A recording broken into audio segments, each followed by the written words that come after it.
Whitening foam, brightening and glow, lalo sa balat. Kuha lamang ako ng toothpaste na puti, naglagay ako dito ng 1 teaspoon lamang po. Katapos, naglagay rin ako dito ng lemon, malatubig na sabaw ang kakailanganin natin, kaunti lamang ang kakailanganin. Kalagay-lagay ko nito, kumuha pa ako ng sangkap na kakailanganin, ang aloe vera gel, 1 teaspoon lang din po ang aking inilagay. At dito nga po, sa pinagsama-sama natin, halu-haluin lamang itong mabuti. Ala, texture din talaga niyang foamy, lalong-lalo na rin pag in-apply, lalo sa balat. Bisang pampaputi na nagbibigay kinang lalo sa balat dahil ang lemon kasama ng aloe vera gel, napakaganda talaga ng kombinasyon nito, lalo na rin para sa balat. Nagbibigay rin talaga na pantay na kulay, refreshing, lalong-lalo na rin pag ginamit-gamit natin. Bisang panglinis at gamit-gamitin, lalo na sa ating balat. At heto na nga ang tamang texture niya, pwedeng-pwede na rin natin to gamit-gamitin kahit pa pang araw-araw.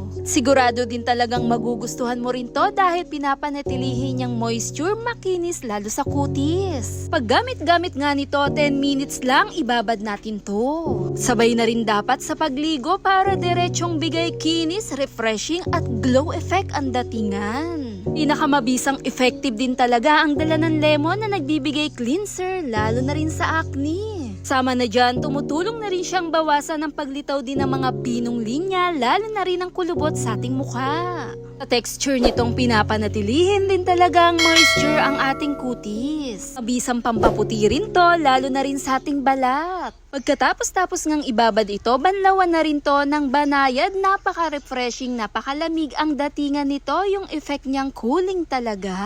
Hit thumbs up if you like this video! Thanks for watching!